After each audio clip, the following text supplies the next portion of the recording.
Hey guys, another great edition of Quarantine with Coaches. Today I got a great guest. He's the Director of Player Development at the University of Kansas. He's Ed Jones. Coach Jones, how we doing? Good, good. How are you? I'm doing well. Appreciate you coming on the show. How you guys handling the quarantine down there in Kansas? We're just constant communication with our players.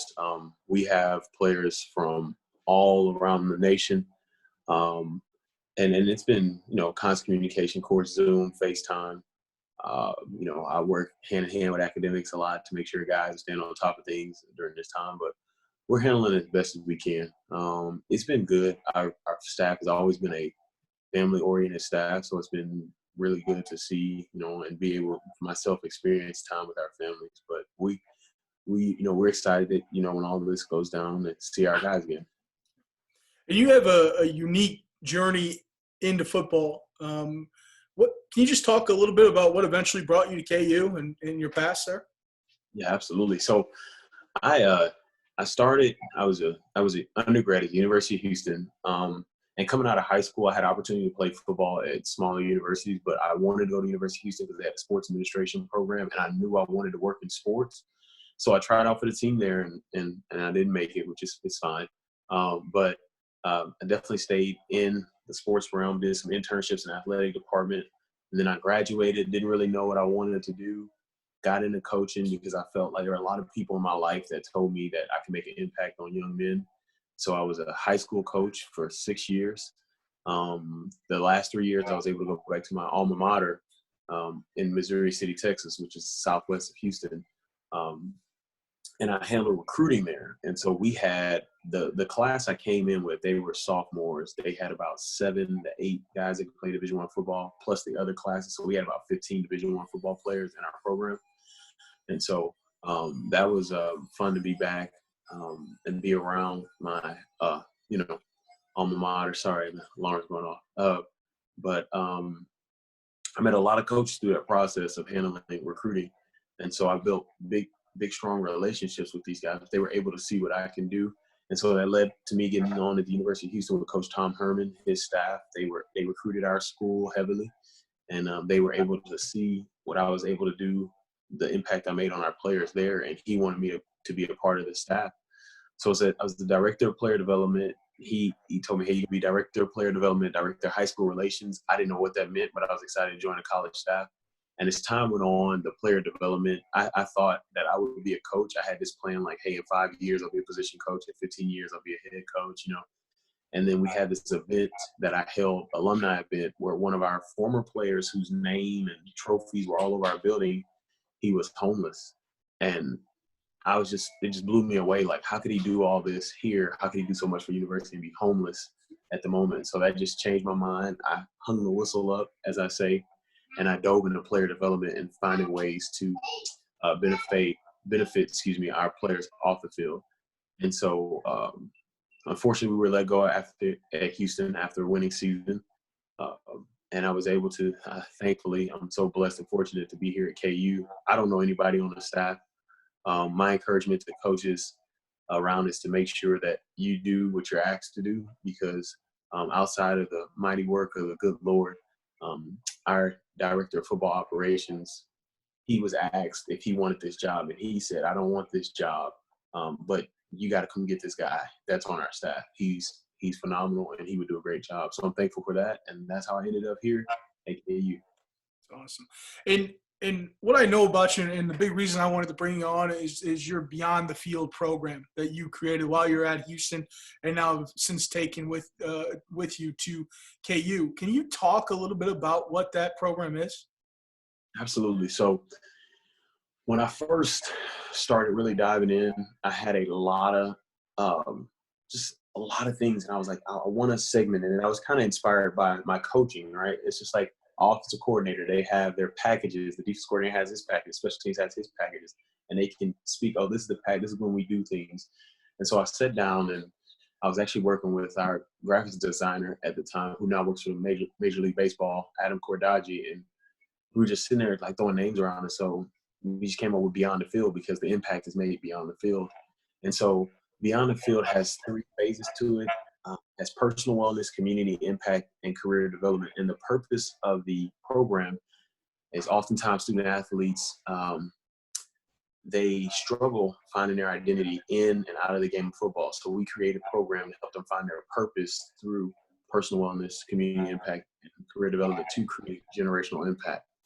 And so the biggest purpose there is to create generational impact. For me, I don't want to have what happened at the alumni event again. The players that are on the team now, 10 years from now, I don't want anybody to come back homeless. I want to be able to help them create impact where their kids are saying, hey, because my dad went to University of Kansas, I'm able to do this because of the impact that was made in his life. That's awesome. And you've shaped now, both at Houston and KU, two Division I programs, their culture. What are some of the things that you found to be important about building a great culture? The number one thing I think is just being genuine, being who you are. That's always tough. Like, well, I was coming from a high school coach to a college setting. Then you have to figure out, there's 115 guys on the team. And so you have to get to know all these guys.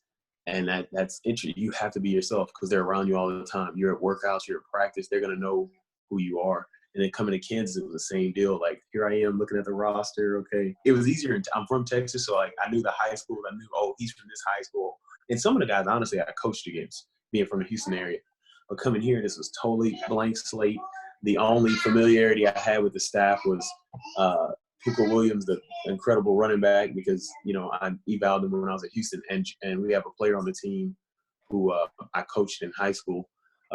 So that's been fun being with him. But had started all over, and it was just being genuine, like being who I said I was, and I think that's huge. And then the other thing too with culture is having expectation for guys. So as you get to know them, you're genuine, they come around, then you set expectation. Hey, this is what we're going to do. This is what I'm going to do in your life. This is how I'm going to help you. That's been great. And then the one thing that I could say working with, Coach Miles here at Kansas, is just the aspect. Like, he is a true players coach. Like, I mean, he is the drop what he's doing to, talk to players, see how they're doing. Like before this call, we had a call talking about the for lack of a better word, the temperature of the team, or the morale of the team, just talking about how, what they're saying to me, how we can help them, what things we could discuss to help our players. So I think that's huge, being genuine and true care for the players. That's awesome. Hey, before we let you go, we'll do a rapid fire piece here, but you made a jump from high school in Texas to now two Division I programs, and you sort of touched on it a little bit earlier. But what's some advice you would give to a young coach or someone who wants to get to that level and build a career like you're building now? Number one thing I would say, probably the one thing that I had to tell myself was, and it was tough because I was a young guy in high school. I was 23-year-old high school coach, and I'm on a staff where, I think I think I was the only one on the staff that wasn't married. I have coaches been in the game for 10 years, and they didn't understand social media. They didn't understand self-promotion. They didn't understand things like that. And so I kind of stayed back and was like, well, let me not do this because they don't understand. And I have a marketing minor from the University of Houston, and that in marketing, you're always selling. And so I would tell coaches, you got to sell. You have to sell yourself, and that's tough because you don't want to sit on the there's a pendulum of being humble and narcissistic, but I think there's a healthy medium where you're letting people know it's a free program where you can promote yourself and promote your players. I think that's one big thing too that I did.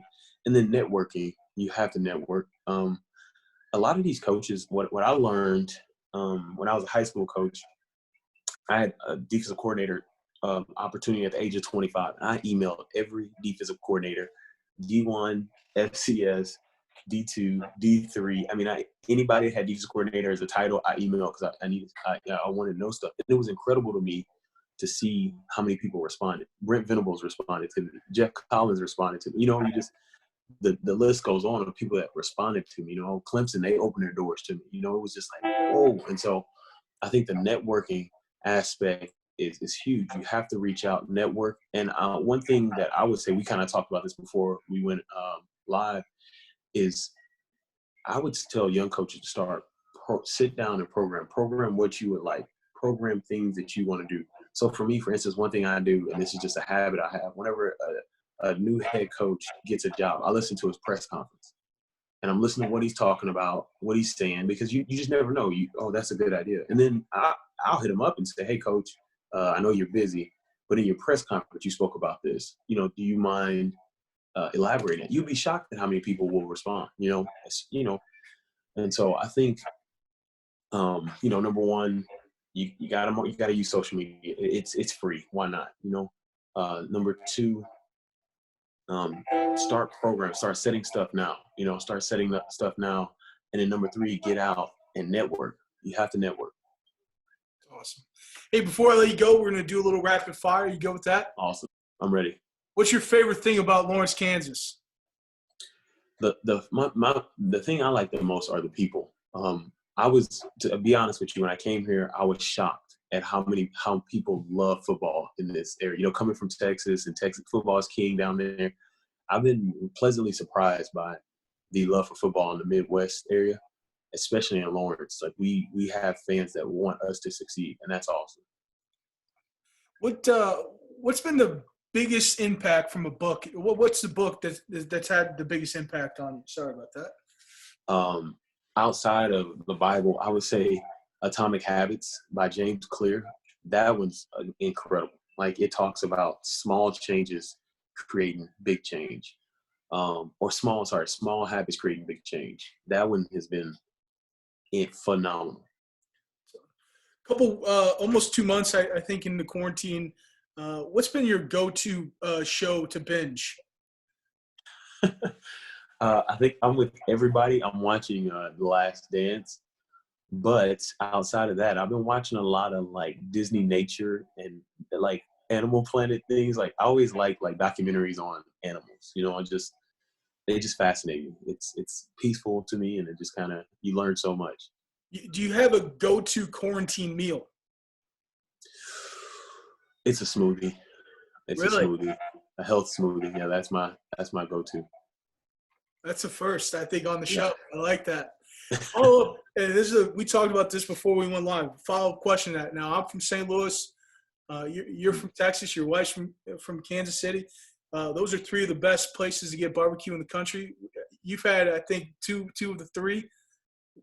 Which spot would you say? What state, what city is the best place to get barbecue?